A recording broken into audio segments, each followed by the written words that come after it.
আমার মনে হয় যে পক্ষের যুক্তিটা হচ্ছে যে জাতীয় নির্বাচনের সাথে হয়ে গেলে একই খরচে একই দিনে হয়ে যাবে, আলাদা করে কোনো ক্যাম্পেইন করতে হচ্ছে না।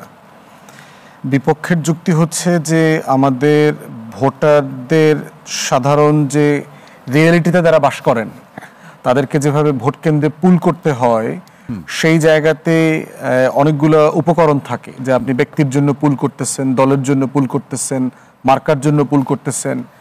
সনদটা আসলে একটা ফান্ডামেন্টালি ডিফারেন্ট জিনিস। একটা আইডিয়া লেভেলে রাষ্ট্রকে তৈরি করার জায়গা, একটা আইডিয়া লেভেলে আপনি ওখানে পুল করতে পারবেন কিনা। সায়ন্ত ভাই যখন আপনার গণভোটের শতাংশগুলো বলছিল উনি খুব দুষ্ট করে হাসতেছিলেন।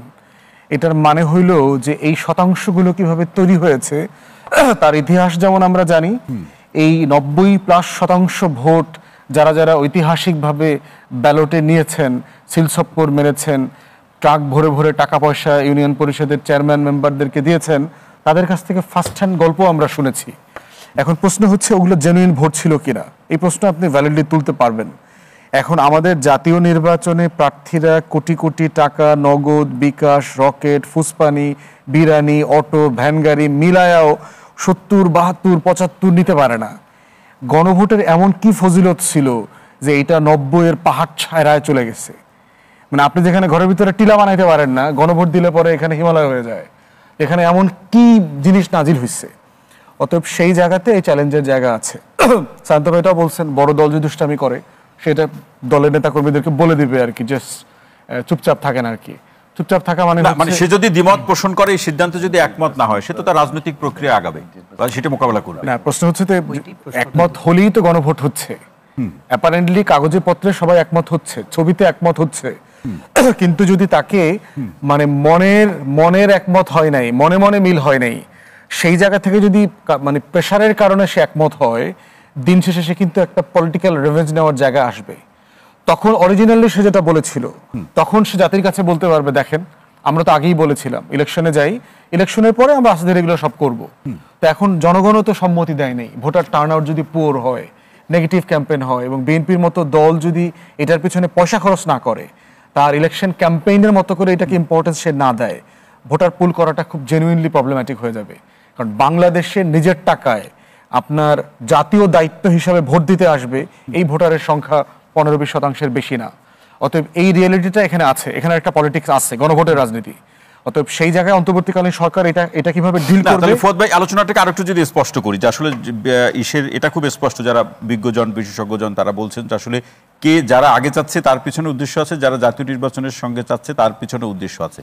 এখন এই গণভোটের প্রসঙ্গ যদি নির্বাচনের আগে হয়, আমরা আলোচনার প্রেক্ষাপটে ধরি, সেক্ষেত্রে জনমত যদি প্রত্যাশিত মাত্রা মানে অর্জন করতে না পারে বা প্রত্যাশিত শতাংশ যদি না হয়, তখন কি হবে?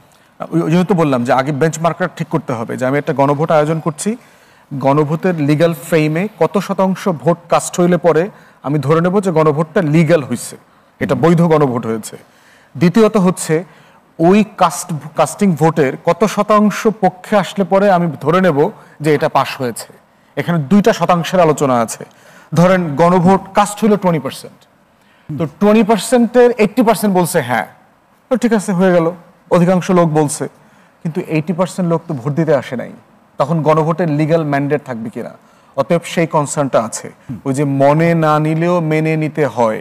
বিএনপি কিন্তু এরকম একটা মাইনকাচিপার মধ্যে এখন আছে, যে সে প্রচন্ড পাবলিক প্রেশারের কারণে অনেক কিছু মেনে নিচ্ছে, যে তার ইমেজ ধরে রাখার প্রশ্ন আসছে, সে এটা তার ফার্স্ট অপশন না, এটা তার ফার্স্ট ওপিনিয়ন না, তারপরে সে তার থার্ড ওপিনিয়নটাকে সে তার ইমেজের কারণে মেনে নিচ্ছে, সে স্যাক্রিফাইস করতেছে। কিন্তু সেই জায়গায় মনে আপা বলছেন যে পরিস্থিতির কারণে বিএনপিকে নিয়ে চাপিয়ে দেওয়া হচ্ছে, এরকম একটা প্রবণতা। তো এটা যদি সে ফিল করে, তখন সে কিন্তু এটা একটা পলিটিক্যালি রিভেঞ্জ নেওয়ার চেষ্টা করবে তাদের উপরে।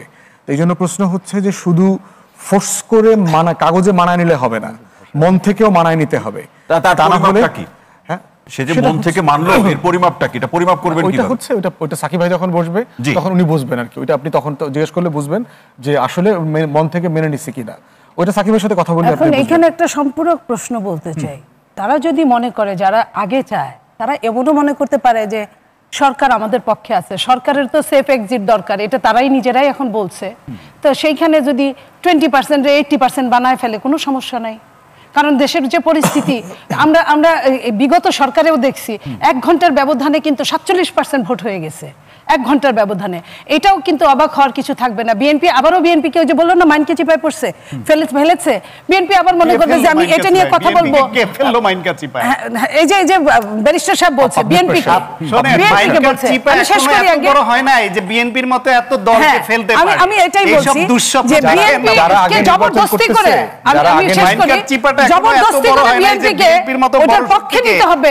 আর বিএনপি মনে করবেন যে সামনের জাতীয় নির্বাচনের জন্য আমি আবারও চুপ থাকি, এটা ঠিক না। পক্ষে বিপক্ষের যুক্তি চাইছে, এই জন্য দুই পক্ষের যুক্তিটাই বলতেছি যে যারা আগে চাইতেছে তারা বোধ করতেছে যে এই প্রেসারে ফেলে উইথ ডিউ রেসপেক্ট একটা বড় দল মাইনকার চিপাটা এখনো এত বড় চিপা বানাইতে পারে না এই যে বিএনপির মতো বড় দলকে ঢুকাইতে পারে। জনমতের চাপে বিএনপি করছে সেটাও না, মনে করতে তো পারে জনমতের প্রতিফলন কিসের মাধ্যমে ঘটে? অন্য কেউ মনে করতে পারে কিনা? কিছুই ঘটে নাই। অন্য কেউ মনে করতে পারে না। রাজনীতি করছে এবং তার কৌশল দিয়ে তারা প্লাস মাইনাস করবে, এটাই রাজনীতি। না কিন্তু অন্য দল মনে করতে পারে কিনা? তার মানে এই না যে কেউ